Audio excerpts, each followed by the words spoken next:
Hello, everyone, and welcome back to a crime story podcast. I'm your host, Kaylin Lois, and I am so excited to have you here with me today. I just wanted to give a big thank you to you, my listeners, whether I know you personally or you're just a stranger. I really appreciate all the positive feedback I'm receiving on this podcast. Suggestions you have or a case suggestion, it makes me so happy, so thank you. Just a reminder, you can listen to a crime story podcast on Spotify, Apple Podcasts, the website Podbean, my website, or even YouTube, where you can even see more photos of today's case. You can also follow along on Instagram, where you can see photos of today's case, and I would love it if you could comment on Instagram about what you think of the cases. It would be really nice if we can have a discussion. Without further ado, let's just hop in to today's crime story. Today's crime story takes place in Brazil, and as always, let's begin by talking about the legal system. The system operates as a multifaceted system on state and federal levels, much like the United States. Based on the civil law system, different jurisdictions of the law, including labor, electoral, military, constitutional, and non-constitutional law exist, and there's 4 different types of courts. The federal, labor, electoral, and military help dispense justice. So officially called the Federative Republic of Brazil, it is the largest geographic area in both South America and Latin America. Brazil has a population of just over 200 million, and Portuguese is spoken, not Spanish, in Brazil because of the 1492 Treaty of Torsalles, which gave Portugal the right to colonize Brazil. Known as a melting pot of different cultures and ethnicities, the World Bank classifies Brazil as an upper-middle income economy, but Brazil still remains a developing country. Brazil has the largest wealth in Latin America and is an advanced emerging economy, and it is the 9th largest GDP in the world. One of my best friends is actually from Brazil. I met her here in Paris last year, and every Brazilian I've ever met are the sweetest people ever. Our crime story begins in São Paulo, Brazil. The city is known as Brazil's financial center, with a population of 12 million, swelling over to 30 million inhabitants when including the greater area.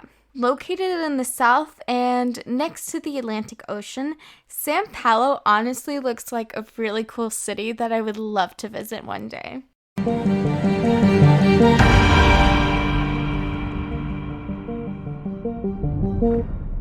Our cast of characters begins on the upper-class streets of São Paulo with Manfred von Richthofen, a German-born engineer, and his wife Maurizia, who was Brazilian of Lebanese descent. Opposites attract because Manfred was described as shy, a loner, he just really kept to himself, whereas Maurizia was described as bubbly, charismatic, and a social butterfly.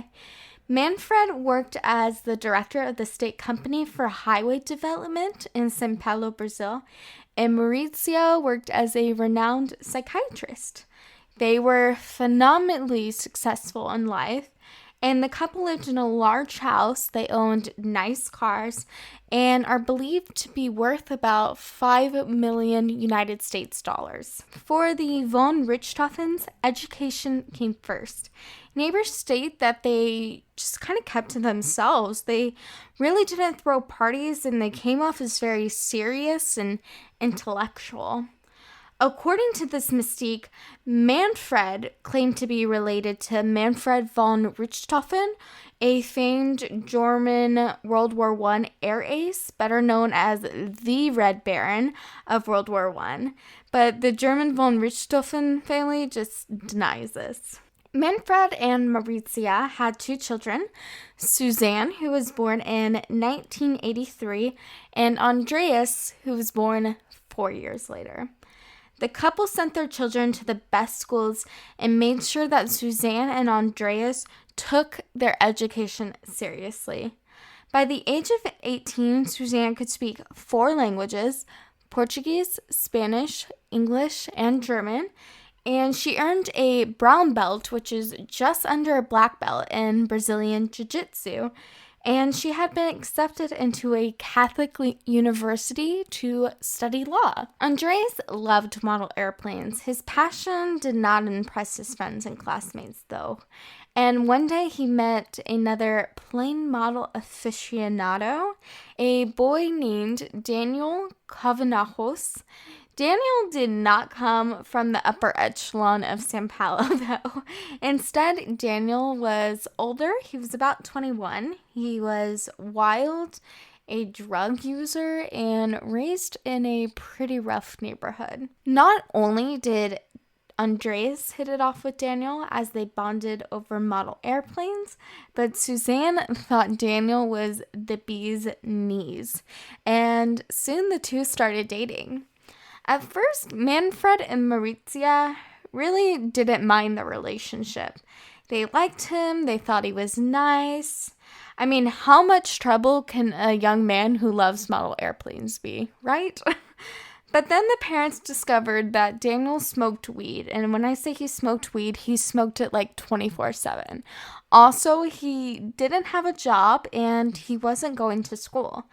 Daniel definitely did not fit the kind of guy that Manfred and Maurizia wanted their daughter to date. Most of us can guess what Suzane's reaction was.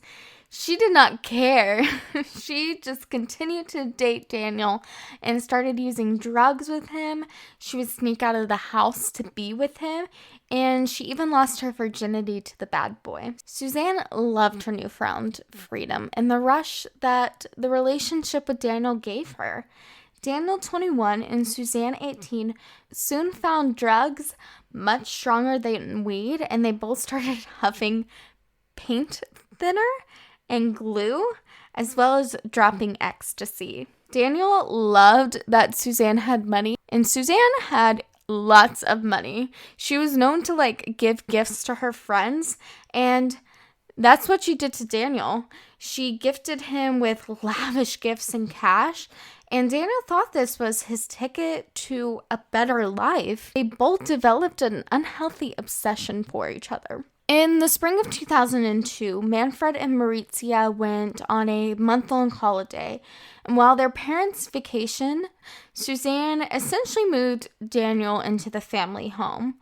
When her parents returned home, Suzane asked them if they could buy her an apartment to live in with Daniel. Clearly, Suzane misjudged the situation, because predictably, Manfred and Maurizia's reaction was like most normal parents, and by issuing a hard hell no to their daughter's suggested living arrangements.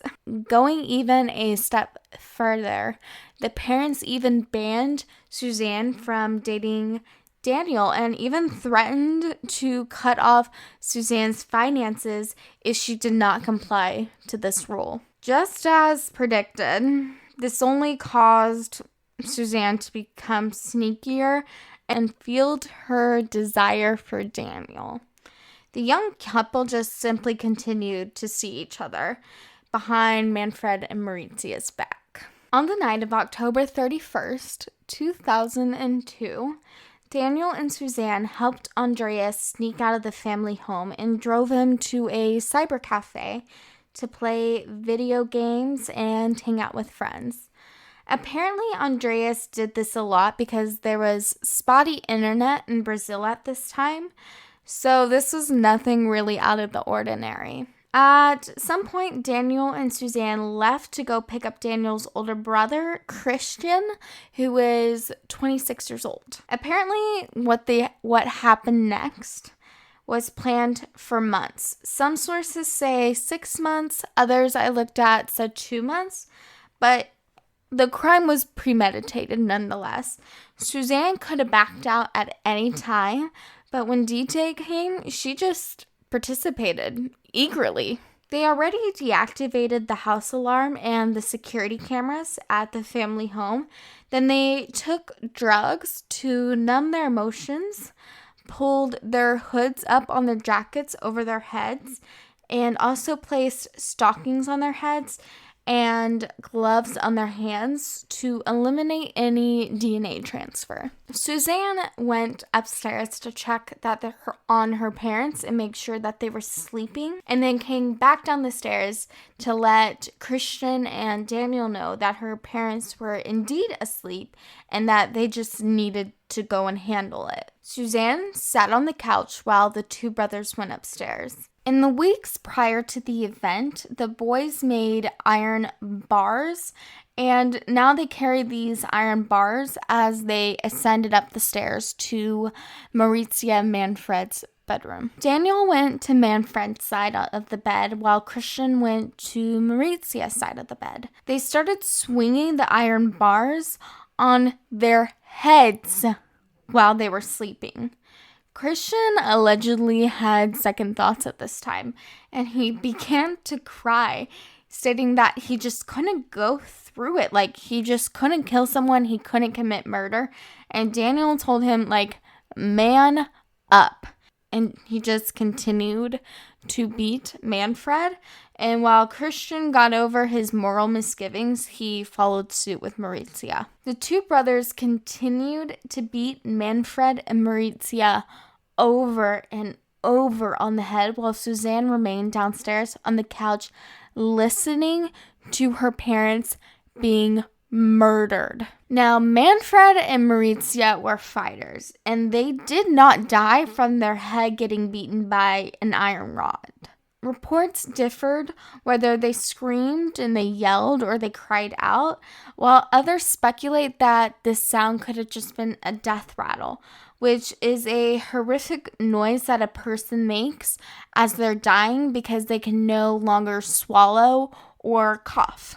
Thinking Manfred and Maurizia were still alive, Daniel ran to the bathroom to get wet towels to put over the victims' faces in an effort to drown or suffocate them. The two brothers also tried to strangle the parents with the towels, and Maurizia still would not die, so they took a plastic bag and put it over her head. The von Richthofens fought and they fought. They were just holding on for dear life. And Daniel went downstairs to grab a jug of water in an effort to waterboard them and eventually drown Manfred and Maurizia. Well, these events unfolded. Suzane remained downstairs and tried to make it look like a break-in that caused a murder. She threw papers around the house, slit open a briefcase, and took money from it. She even took jewelry and other valuables in an attempt to make it look like a robbery that had just gone awry. After which, Suzane finally went upstairs to the room where her parents' now lifeless bodies laid in their bed. And Suzane brought a bag with her and collected Daniel and Christian's bloody clothes. And she handed them the money she took earlier from the briefcase and handed it to Christian, thanking him for his troubles for murdering her parents and asking them to never speak about what just happened. Before they left, these geniuses decided to place a gun next to Manfred. I guess they wanted to make it look like a suicide, but apparently they've forgotten that the von Richthofens weren't shot. Their heads were bashed in, their necks were strangled, and they were waterboarded. All things that, considered, are quite hard to do on themselves. There was no gunshot, so why did they place a gun next to his hand? Makes no sense. And not to mention, there was a staged break-in scene downstairs. After the crime, the threesome tried to establish some sort of alibi. So they checked into a hotel, the presidential suite, by the way, and Christian then left to get some fast food from a restaurant, making sure that he appeared on camera and that he had a receipt. Around 3 a.m., Suzane left the hotel to go pick up her brother at the cyber cafe, and they headed home. What happened next, just really irks me and makes me so mad. She manipulated the situation so that Andreas, her 15-year-old brother, would see his dead parents. No one can get over the fact of finding their parents dead and murdered in such an awful way. It was just a self-absorbed psychopath that Suzane was, that she allowed her brother to find them and to even see them dead. So Suzane and Andreas called the police, and Andreas is obviously distraught. And Suzane is trying to play up this grieving daughter role, and they tell the police that someone broke in and killed their parents. The police immediately sniffed out the stage scene with the papers methodically placed. It just looked too perfect and not as if someone just rummaged through the papers. Not to mention, money was lying around the house and the robbers left a gun next to the victim. Not a murder-suicide situation, so why would the robbers leave a gun? Also, there were no signs of forced entry, and the scene just simply didn't add up. The day after the police find her parents bludgeoned to death, the egocentric Suzane throws herself a 19th birthday party in the pool in the backyard.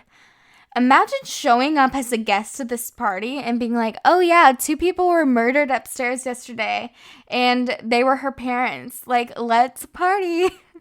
A total 10 on the creep attune meter. How can you even celebrate your friend's 19th birthday? Sorry. As Manfred and Mauritius's funeral, Suzane dressed inappropriately, donning a super short skirt and a crop top. She cried like there was no tomorrow in an overly dramatic manner, putting on a show and a huge scene so that everyone could see. Not lost on the police, who remembered that Suzane failed to shed a single tear the night that her parents were found dead. Police had the number one suspect in their eyes. Investigators started to follow Suzane, Christian, and Daniel. A couple days after the murder, Christian went and bought an expensive motorcycle and all $100 bills.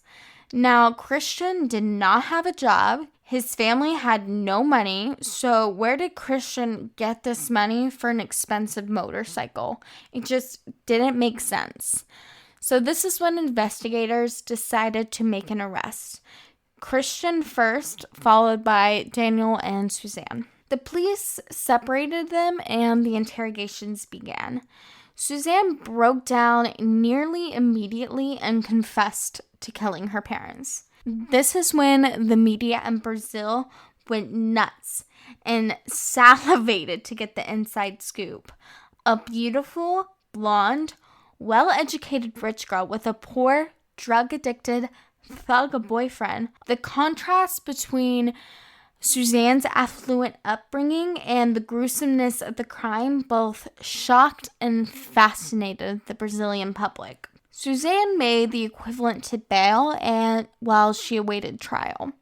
She did not remain silent and instead gave an interview on a major talk show in Brazil. She tried to play the victim, blaming Daniel for the whole affair, and stated, "I didn't know anything. I'm the victim, yada, yada, yada." But behind the scenes, as the camera was rolling, Suzane's attorney was coaching her. Their attorney told Suzane to make sure you cry loud, and cry hard because people will believe you and they will feel sorry for you. Well, the public opinion rapidly changed among the Brazilians, and who initially believed her side of the story, and they just changed their minds as this TV interview aired. People now hated Suzane and wanted to see her burn for what happened to her parents.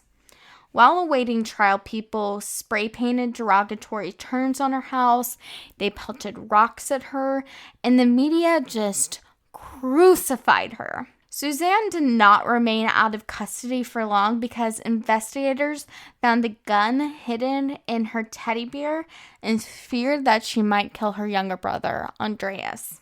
In 2006, nearly 4 years after the murder, Suzane, Christian, and Daniel all went on trial. Charged with the American equivalent to first-degree murder, this event became the Brazilian OJ trial. It was that big. Everyone, and I mean everyone in Brazil, wanted to know the ongoings and the most recent revelations, firsthand dirt, and people even waited outside of the courthouse in hopes to watch the events unfold. Suzane doubled down on her awful TV performance and blamed Daniel Carvanaros for everything, while the Carvanaros brothers claimed that they acted upon her desire. Suzane played the victim card hard. Honestly, I do not see this as a bad defense given the circumstances. Already seen as the scum in society, attorneys could frame Christian and Daniel as drug-addicted demons in need of money, while presenting Suzane as a petite, pretty, immature, and innocent schoolgirl who got bamboozled by these older boys. The defense made Suzane appear younger than her age by having her put colorful clips and hairbands in her hair, and they even dressed her in a Mickey Mouse shirt. Even though she was like nearly 25 at the time, they wanted her to appear younger. Daniel and Christian presented Suzane as the cunning mastermind.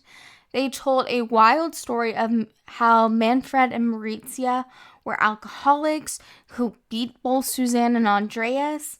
And most egregiously, they stated how Manfred sexually assaulted Suzane and that Maurizia knew about it. The jury saw through these lies, and on July 22nd, 2006, they found all three guilty of first-degree murder. The jury saw through the colorful clips and the Mickey Mouse shirt and saw her as the mastermind, sentencing Suzane to 40 years in prison and Daniel and Christian to 38 years. After the trial in 2009, Suzane appealed and asked for house arrest, claiming that she was no longer presented as a danger to society. Yeah, I don't get that either. The Brazilian courts denied the petition, thankfully, rightly so in my opinion. In 2011, Andreas sued Suzane for half of the inheritance. I mean, can we just make it a law that if you kill someone, you don't get their money? Makes sense. But Brazil's laws allowed for Suzane to get the money once she was out of jail. So, she had something to look forward to. But thankfully, Andreas won this claim and he now has all of the inheritance. In 2014, Suzane married a fellow inmate while in prison. Her wife, who I could only find her last name, Gomez, is in prison for the role in her death of a kidnapped child. I guess they're the perfect pair. I mean, there's someone for everyone out there. In 2018, the justice system denied Suzane's request for freedom, stating that her egocentrism and narcissistic personality disorder posing serious questions as whether she would be able to integrate back into society. Suzane still remains in prison outside of São Paulo today and is slated for release if she serves her whole sentence in 2046. Now, this case just seems like a whole cliche to me. A girl from the right side of the tracks who meets a bad boy. Parents object and she gets her boyfriend to kill him. Suzane, in my opinion, masterminded the whole crime, and she had the most to gain from her parents' death. Money and freedom to be with her boyfriend, basically everything that she ever had wanted. Suzane had so much going for her, and she just decided to throw it all away. And perhaps, I guess, that provides the best reason to why this case just fascinates me so much. I mean, I only found out about this case a couple weeks ago, and I just couldn't stop researching it. I think Suzane roped Christian and Daniel into her scheme, and I don't think that they had the brains or the desire to say no. Drugs change thinking patterns, and what seems unthinkable suddenly becomes thinkable. Either way, if Daniel suggested it to Suzane or Suzane suggested it to Daniel and Christian agreed, it's still a horrific crime to commit. And my heart breaks for Andreas, who lost his whole family because his sister wanted sex, drugs, and freedom. All very important long-term goals. She simply could have, run away or gotten a job to support herself and her drug habit and her desire to be with Daniel. Even though it will never make up for the loss of his parents, I'm so glad that Andreas won the entirety of Manfred and Mauritius' estate. I would love to hear your thoughts on this case. Do you think Suzane was the mastermind? What do you think of that televised interview? And does your heart break for Andreas? Because I know mine does. That concludes the 4th episode of A Crime Story. I would love to hear your thoughts on today's case. You can comment on A Crime Story's Instagram at A Crime Story Pod, where again I will be posting images from today's story. Or you can comment on A Crime Story Podcast on Facebook or A Crime Story Pod on Twitter. Or you can even comment and see additional photos on A Crime Story Podcast on YouTube. I also have a website where you can listen to the podcast as well as read a transcript of today's story under the blog tab. The website URL is acrimesstorypodcast.wixsite.com/mysite. Thank you so much for listening. If you could please leave a review, it helps others find the podcast. Also, if you could tell a friend about A Crime Story, I would really appreciate it. I hope to see you next time, where we will travel back to France for a crazy story. And honestly, this story and the story I covered in the first episode was the reason I wanted to start this podcast. So you really won't want to miss this episode. A Crime Story is hosted and written by me, Kaylin Lois. Sources for today's episode can be found in the show's notes. Theme music is by Ross Budgeon. Additional story editing is brought to you by my father, Mike. Francois Tardivaux, my boyfriend, helps me produce the show. Thank you so much for listening to A Crime Story. I can't wait to hear from you next week. And remember to stay safe and be kind. Bye!